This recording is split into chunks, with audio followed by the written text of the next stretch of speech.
I just wrote about AI and American power, how the Biden administration is bequeathing immense power over global AI development to their successors. And why? Because they're convinced it's a matter of life and death in terms of national security and fundamental to our future economically and technologically. But can they do it? One key element of their plan was the degree to which their 11325 executive order encouraged companies to build this vast energy and computational infrastructure in America. But that strategy begged the question, could we actually build data centers and their immense energy supplies on the scale needed before someone overseas beat us to it? Enter the 11425 Executive Order on Advancing United States Leadership in Artificial Intelligence Infrastructure. The problem with building AI on the scale the industry anticipates is that permitting normally suffers from the not in my backyard reflex, or NIMBY, and slow and complicated state and local permitting for new infrastructure, especially new energy infrastructure.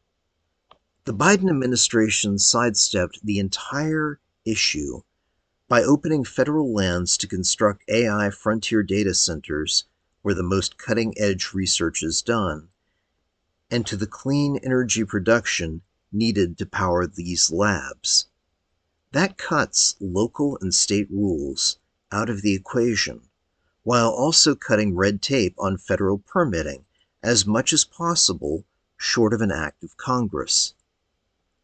The top 5 U.S. tech companies building massive AI infrastructure are planning to spend $300 billion in these capital expenditures in 2025 alone. The Biden administration wants them investing that money in America and is clearing the way for them to do so. They frequently talk about constructing 5-gigawatt data centers for frontier research. Hoover Dam, at its present water levels, produces 1 gigawatt, and 2 gigawatts at its maximum water levels. So a 5-gigawatt data center would require the equivalent of 5 present-day Hoover Dams to power it.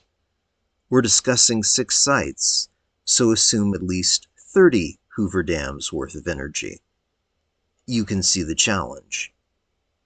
By clean energy, the administration means carbon neutral, which includes nuclear power and fusion, as well as renewables.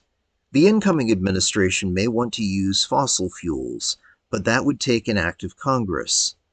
President Biden is using existing law which allows this kind of work on federal lands, so long as everything runs on carbon-neutral energy sources.